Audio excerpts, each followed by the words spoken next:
ఎలాంటి అనారోగ్య సమస్యలకైనా సిమ్టమ్స్ కాదు రూట్ కాజ్ ని సరిచేయటం సెల్ హెల్త్ క్లినిక్ ప్రత్యేకత.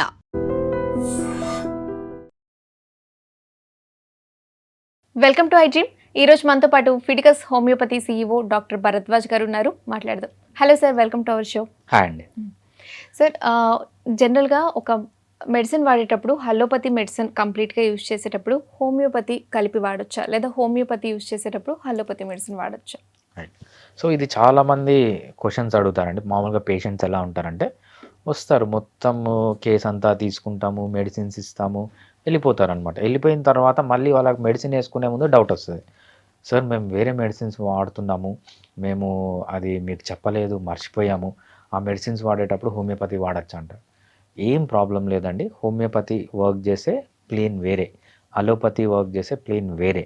సో దానికి దీనికి ఎటువంటి ఇంటరాక్షన్ అనేది ఉండదు.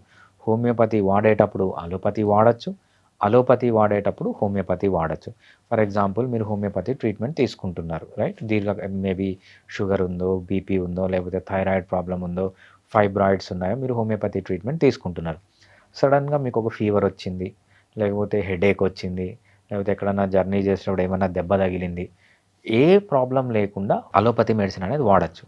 అలోపతి మెడిసిన్ వాడేటప్పుడు ఇంకో డౌట్ వస్తుంది. సార్, మాకు ఈరోజు ఫీవర్ వచ్చింది, ఫీవర్ వచ్చినప్పుడు నేను అలోపతి మెడిసిన్స్ వాడుతున్నాను, ఈ ఫీవర్ వచ్చినన్ని రోజులు ఏమన్నా హోమియోపతి డిస్కంటిన్యూ చేయాలా? ఏం అవసరం లేదు.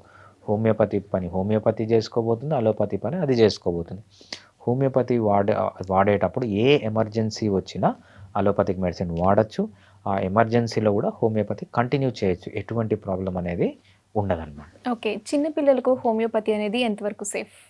చాలా సేఫ్ అండి. ప్రపంచంలో ఏదన్నా చిన్న పిల్లలకి సేఫెస్ట్ మెడిసిన్ ఉంది అంటే అది హోమియోపతి. ఏజ్ నుంచి పిల్లలు వాడచ్చు హోమియోపతి? నేను ట్రీట్మెంట్ చేసేది పుట్టిన పిల్లల దగ్గర నుంచి ట్రీట్మెంట్ చేస్తాను. ఈవెన్ పిల్లవాడు పుడతాడు, రైట్? వాళ్ళకి నియోనేటల్ జాండీస్ అంటాం. పుట్టుకతోనే కొంతమందికి జాండీస్ ఉంటుంది, లేకపోతే కొంతమంది ఏంటంటే ఉమ్ము నీరు తాగేసి వాళ్ళకి బ్లడ్ సర్క్యులేషన్ కానీ ఆక్సిజన్ కెపాసిటీ కానీ ఉండదు. ఈవెన్ అటువంటి పిల్లలకు కూడా మనం వాడతాం అన్నమాట. ఈవెన్ బర్త్ డిఫెక్ట్స్ ఉన్నా కూడా మనము హోమియోపతి వాడితే కొంతవరకు బర్త్ డిఫెక్ట్స్ అనేవి తగ్గుతాయి. పుట్టిన పిల్లల దగ్గర నుంచి వాళ్ళు ఎదిగే టైంలో ఈవెన్ సెకండరీ సెక్షువల్ క్యారెక్టర్స్ అంటే బ్రెస్ట్ డెవలప్ అయ్యేటప్పుడు, లేకపోతే మీసాలు గడ్డాలు వచ్చేటప్పుడు, టోన్ చేంజ్ అయ్యేటప్పుడు, అన్ని ఏజ్ గ్రూప్ పుట్టిన పిల్లల దగ్గర నుంచి అడల్ట్ అయ్యేంత వరకు అన్ని బోత్ మేలు ఫిమేలు, ఆడపిల్లలు మగపిల్లలు చిన్నపిల్లల్లో అన్ని వాళ్ళు వాడచ్చు. చాలా సేఫ్గా, safest medicine, zero side effects. హోమియోపతిలో మనకు సైడ్ ఎఫెక్ట్స్ అనేది చాలా రేర్గా చూస్తాం. మేబీ నేను ఒక 500 కేసెస్ కానీ ట్రీట్ చేస్తే ఒక కేసుకి ఏదో సైడ్ ఎఫెక్ట్ వస్తుంది. అది కూడా ట్రాన్సియంట్గా ఉంటుంది.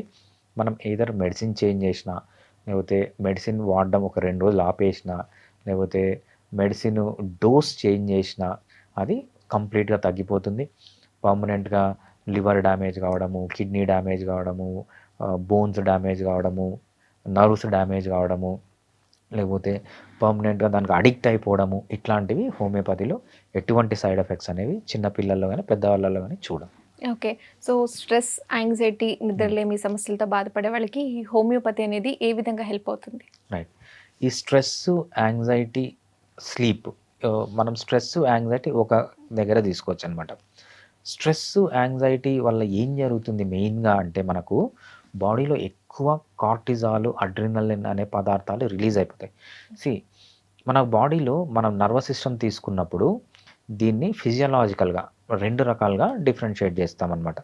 ఒకటి సొమాటో సెన్సరీ నర్వస్ సిస్టమ్ అంటాము, ఒకటి ఆటోనామస్ నర్వస్ సిస్టమ్ అంటామన్నమాట. సొమాటో సెన్సరీ నర్వస్ సిస్టమ్ అంటే మీ సెన్స్ క్యారీ చేసేది, అదేవిధంగా మీ మోటార్ మూమెంట్స్, మీరు ఎక్కడికి నడిచిపోవాలి, ఈ నర్వస్ సిస్టమ్ యూజ్ అవుతుంది. ఇంకో నర్వస్ సిస్టమ్ ఉంటుంది, దాన్ని ఆటోనామస్ నర్వస్ సిస్టమ్ అంట. అదేంటంటే మీ ప్రమేయం లేకుండా, ఫర్ ఎగ్జాంపుల్ మీరు పడుకున్నా కూడా గుండె కొట్టుకుంటూ ఉంటుంది. ఎలా కొట్టుకుంటుంది? ఇది ఆటోనామస్ నర్వస్ సిస్టమ్ అనమాట. మీ డైజెషన్ పనిచేస్తుంటుంది, ఆటోనామస్ నర్వస్ సిస్టము.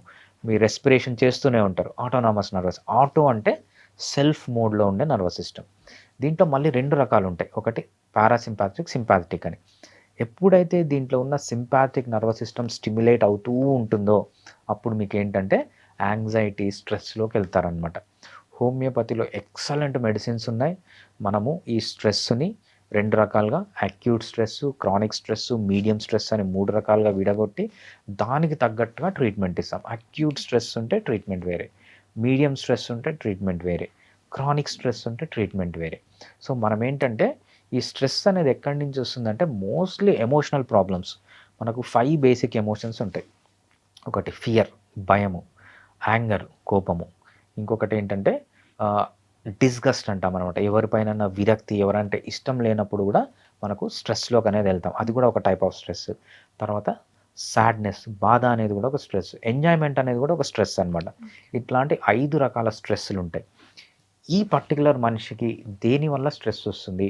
కోపం వల్ల వస్తుందా, భయం వల్ల వస్తుందా, అంటే ఎవరన్నా విరక్తి, కొంతమంది చూడండి వేరే వాళ్ళపైన కోపం పెట్టుకొని, కసి పెట్టుకొని, విరక్తి పెట్టుకొని, అంటే ఎస్పెషల్లీ ఇది విమెన్లో చూస్తుంటాం అనమాట. విమెన్లో ఎవరిలో చూస్తామంటే కొత్తగా మ్యారేజ్ అయింది, అతనంటే ఇష్టం లేదు. So women going to disgust అనమాట. వాళ్ళలో డిస్గస్ట్ అనే ఎమోషన్ అనేది ట్రిగ్గర్ అవుతుంది. సో మనం దేనివల్ల వచ్చింది అనేది మనం ఐడెంటిఫై చేసి, సో దానికి కాజ్ ఏంటి? కోపం అనేది డిఫరెంట్ పీపుల్ డిఫరెంట్గా. కొంతమందికి ఏంటంటే ఎక్కడ వస్తువు అక్కడ లేకపోతే కోపం వస్తుంది, కొంతమందికి రానే రాదు. చాలామందికి ఎక్కడ వస్తువు ఆడ పెడితే కోపం వచ్చే వాళ్ళు కూడా ఉంటారనమాట, రైట్. కొంతమందికి డిసిప్లిన్ అయిపోయి, కొంతమందికి ఏంటంటే ఎవరన్నా వీళ్ళకి ఎదురు చెప్తే తట్టుకోలేరు, కొంతమంది ఎంతన్నా తిట్టని కూల్గా ఉంటారు. సో మనం దాన్ని ఐడెంటిఫై చేసాం. ఈ పర్టికులర్ పర్సన్లో స్ట్రెస్ ఎందుకు వస్తుంది అని దాన్ని బట్టి మనం హోమియోపతిలో మెడిసిన్ ఇచ్చినప్పుడు స్ట్రెస్ అనేది తగ్గిపోతుంది. స్ట్రెస్ అనేది ట్రిగరింగే కాదు, డిఫరెంట్ పీపుల్లో డిఫరెంట్గా స్ట్రెస్ అనేది ఎక్స్ప్రెస్ అవుతుంది. నాకు మొన్ననే ఒక పేషెంట్ వచ్చారు. ఆ పేషెంట్కి మ్యారేజ్ అయింది. మ్యారేజ్ అయిన వెంటనే 2-3 డేస్కి అతనికి తెలిసింది ఏంటంటే తన భార్యకి వేరే అఫైర్ ఉందని తెలిసిందనమాట. వీళ్ళు ఇంకా డైవర్స్కి అప్లై చేశారు, అన్నీ ఆ ప్రొసీజర్స్ అన్నీ నడుస్తున్నాయి. ఆల్రెడీ ఒక 6 months 8 months అయిపోయింది ఆ ప్రొసీజర్స్ అన్నీ స్టార్ట్ అయ్యి. ఈయనకి ఏంటంటే ఎప్పుడైతే ఆ ప్రాబ్లం వచ్చిందో సగం రాత్రిలో నిద్ర లేవడము, సగం రాత్రిలో నిద్ర లేచి గుండె దడ ఎక్కువగా కొట్టుకోవడం. అంటే స్ట్రెస్ అనేది డిఫరెంట్ పీపుల్లో డిఫరెంట్గా ఎక్స్ప్రెస్ అవుతుంది. ఆ ఎక్స్ప్రెషన్ని బట్టి మనం ఏం చేస్తామంటే మెడిసిన్ ఇస్తాం హోమియోపతిలో. ఆ స్ట్రెస్ అనేది తగ్గిపోతుంది. అవుట్కమ్, ఒకడికి స్ట్రెస్ వస్తే ఏం చేస్తాడంటే వాడిలోనే అణుచుకొని బయటికి వెళ్ళిపోతాడనమాట. ఒకడు ఏం చేస్తాడంటే ఈ కనపడినవన్నీ ఇరగొడతాడు, ఇంకోటి ఏంటంటే కనపడ వాళ్ళని కొడతాడు, లేకపోతే తిడతాడు. సో స్ట్రెస్ అనేది ఎలా ఎండ్ అవుతుంది అనే దాన్ని బట్టి కూడా హోమియోపతిలో మెడిసిన్స్ ఉన్నాయి.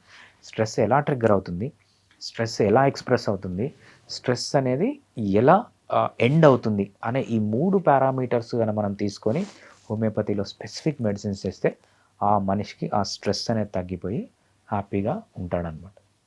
హోమియోపతి ట్రీట్మెంట్ తీసుకునేటప్పుడు తీసుకోవాల్సిన జాగ్రత్తలు ఏంటి సార్? రైట్. హోమియోపతి మెడిసిన్స్ తీసుకునేటప్పుడు స్పెషల్ జాగ్రత్తలు అంటూ ఏమీ లేవండి. మనం అలోపతి ఎస్పెషల్లీ ఆయుర్వేదాలో తీసుకున్నప్పుడు మీది వాత బాడీ, పిత్త బాడీ, కప్ప బాడీ, మీరు అవి తినద్దు, ఇవి తినద్దు, అక్కడికి వెళ్ళొద్దు, ఇక్కడికి వెళ్ళొద్దు, అటువంటి రిస్ట్రిక్షన్స్, అటువంటి నాన్ సైంటిఫిక్ రిస్ట్రిక్షన్స్ అనేవి హోమియోపతిలో ఏవీ లేవు. హోమియోపతి మెడిసిన్స్ వాడేటప్పుడు అన్నీ తినచ్చు, అన్నీ చేయొచ్చు, బట్ హెల్దీవి తినమన్నారు కదా అని చెప్పి మళ్ళీ రోజు కేఎఫ్సీకి పోయి లేకపోతే మెక్డొనాల్డ్స్కి పోయి ఇష్టం వచ్చినవి తిని జంక్ ఫుడ్ తిని ఇట్లాంటివి చేయకూడదు. హెల్దీ ఫుడ్ ఏదన్నా తీసుకోవచ్చు అనమాట. లో కార్బోహైడ్రేట్ ఫుడ్, లో omega-6 ఫ్యాటీ యాసిడ్స్ ఫుడ్, బాగా ఆకుకూరలు తీసుకోవడం, బాగా కాయగూరలు తీసుకోవడం, నట్స్ తీసుకోవడం, సీడ్స్ తీసుకోవడం, మీట్ తీసుకోవడం, పల్సెస్ తీసుకోవడం, ఫర్మెంటెడ్ ఫుడ్స్ తీసుకోవడం, ఎగ్స్ తీసుకోవడం, ఇవి మంచి డైట్ ఏదన్నా పాటించవచ్చు. మంచిగా నిద్రపోవాలి, మంచిగా ఎక్సర్సైజ్ చేయాలి. సో ఇవన్నీ జనరల్గా ఎవరైతే healthy person healthy life style maintain చేస్తే సరిపోతుంది తప్పితే హోమియోపతికి ఎటువంటి పథ్యాలు అనేవి ఉండవు. ఓకే. సో ప్రజల్లో సాధారణంగా ఉన్న హోమియోపతి గురించి ఉన్న డౌట్స్ని క్లారిఫై చేశారు. థ్యాంక్ యూ సో మచ్ అండి. థ్యాంక్స్ అండి. And for more videos, Please subscribe to iDream channel. Subscribe to iDream Media. Please subscribe to iDream. Please subscribe to iDream. Please subscribe iDream. And please subscribe to iDream. For more videos, subscribe to iDream. please like, share and subscribe to the channel. Congratulations, iDream. Subscribe to iDream. Subscribe to iDream. So subscribe to iDream Media. iDream ki iDream team అందరికి huge congratulations. Please subscribe iDream Media. Please subscribe to iDream. Subscribe iDream. Please subscribe to iDream. iDream అంటే నా కళల channel subscribe చేసుకున్న నోరు తిరుగుతలేదు, మీరైతే గంట గుర్తు కొట్టండి. For more such videos, please subscribe to iDream. Subscribe to iDream. Please subscribe to iDream. Please subscribe iDream Media. Please do subscribe to iDream. Please subscribe to iDream Media. For best entertainment and information, please subscribe iDream. And don't forget to subscribe to iDream.